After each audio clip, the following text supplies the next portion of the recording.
the Gould Mine podcast. I've got a lot of questions, but we're going to start with the online platform, education platform. It's interesting, right? Because I think that just in looking at the different, syndicators and the fund managers out there and everything, it seems to me like the ones that really do the best are the ones who lead with education. Yes. So I'm wondering, what that looks like right now and how did you start it, right? So what was the evolution of that? Let's start there. Yes. So I was looking at different ways, I kind of picked at different things. So the way that I picked at different ways to invest in real estate and until I found what worked for me, I also picked at different ways to serve the investor community. So Facebook groups, Kajabi portals, I looked at all that and it just never really worked for me. But what ended up working really well for me, they're online summits. So we have the confidentinvestorsummit.com, and that's our educational platform. And we do at least once per month, if not 2 to 3 times per month. We have educational on Zoom, and we don't have anyone pay. It's all free. It's all open.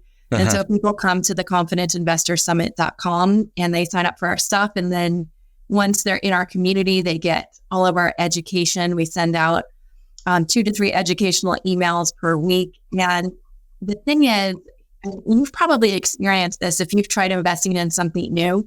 If you don't understand it, you don't move forward. Right. So I had someone ask me to invest in something and I was like, I couldn't even regurgitate it to my husband what it was because it was so confusing to me. And then they kept following up. Are you going to invest? Are you going to invest? And I said, I don't even understand it. But look at the returns. Aren't they good? And he was like, yeah, they look great, but I don't understand it. Yeah. It was very obscure. And so if someone doesn't understand something, they're not going to invest with you.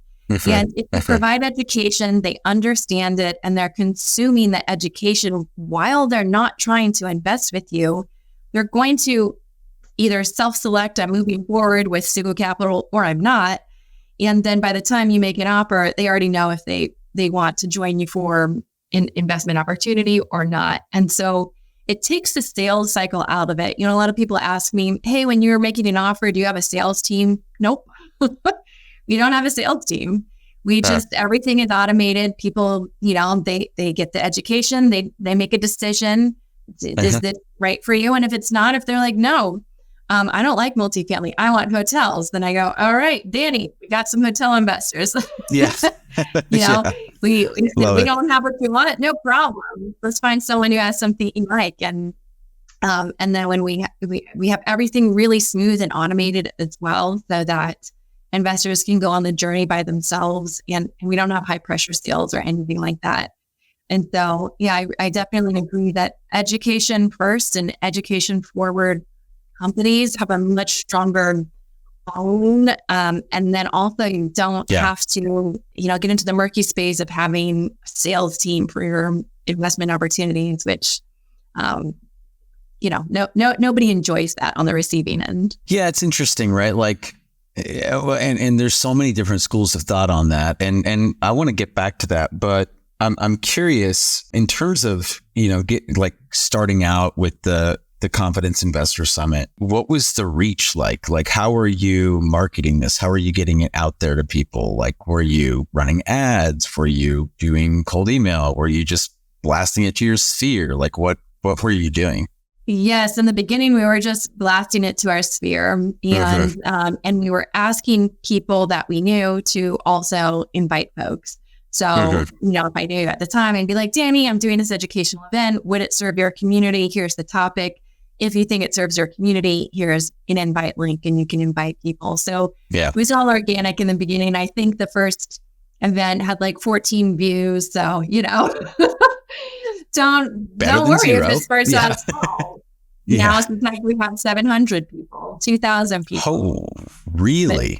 Now it's 5 years later. So we're rocking and rolling. We have our systems in place and everything.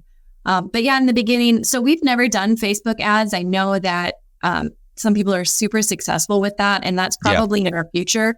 I just haven't taken the time to dive in and learn enough, He said, I don't want to just do them and burn money, right? So, but I think it works for some people. Just I haven't done it.